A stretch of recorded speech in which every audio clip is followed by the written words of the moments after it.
Ustaz, saya mau tanya, paman saya pengguna khodam jin muslim katanya. Sering saya ditawarkan untuk pakai karena sering mengingatkan untuk sholat tepat waktu. Kalau badan sakit keselio bisa disembuhkan. Seperti disentak-sentak tahu-tahu sembuh. Apa yang harus saya lakukan untuk mengembalikan dia ke jalan yang benar ya? Ingatkan bahwasanya tidak boleh demikian ya. Yang berhak menguasai jin cuma Nabi Sulaiman. Dan Nabi Sulaiman pernah berdoa, ya habli mulkan la yambagi li ahadin min ba'di innaka antal wahhab. Ya Allah, anugerahkanlah kepadaku suatu kerajaan yang tidak boleh untuk seorang pun setelahku. Sungguhnya Engkau Maha Pemberi anugerah. Oleh karenanya waktu Nabi sallallahu alaihi wasallam sedang salat, tahu-tahu ada jin ifrit mengganggu Nabi. Maka Nabi sallallahu mengatakan, "Famakkaniyallahu minhu." Maka Allah membuat aku bisa menangkapnya. Maka Nabi pun mencekik jin tersebut sampai Nabi mengatakan, "Aku merasakan dinginnya lidahnya atau liurnya." Nabi cekik dia. Kata Nabi, "Saya pun ingat doa saudaraku Nabi Sulaiman alaihissalam. Yaitu, ya Allah anugerahkan kepadaku kerajaan yang tidak boleh bagi seorang pun setelahku."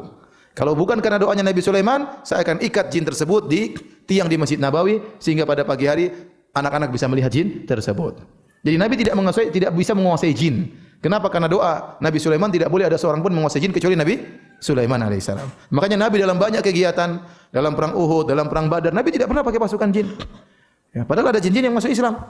Jin mungkin sakti, tapi Nabi tidak pernah, karena tidak boleh bagi Nabi sallallahu alaihi wasallam. Yang boleh punya anak buah jin cuma siapa? Nabi Sulaiman. Yang kedua, Nabi Sulaiman waktu punya anak buah jin, mereka ditundukkan oleh Allah kepada Nabi Sulaiman. Tidak ada namanya pemberian mahar, tidak ada namanya kasih makan jin, tidak ada namanya ada syarat dan macam-macamnya. Nah, kebanyakan orang yang punya khodam-khodam ini pasti ada persyaratan. Contoh, saya punya kawan cerita, orang tuanya atau kakeknya punya keris. Keris itu sakti, tapi dia ada perawatan. Harus diinapkan, harus diinikan, harus dikasih apa, ya, baru keris tersebut bisa berfungsi. Nah, saya khawatir orang yang punya khodam-khodam gini, dia pasti punya mahar atau pembayaran tertentu. Dan itulah nilai kesyirikan di situ. Ya. Makanya dalam Al-Quran Allah mengatakan, ya ma'syaral jinni qad istakthartum minal ins wa qala awliya'uhum minal insi rabbana istamta'a ba'duna bi ba'din. Ya. Tatkala Allah berkata, wahai ma'syaral jin, wahai jin sekalian, sungguhnya kalian telah menyesatkan banyak manusia.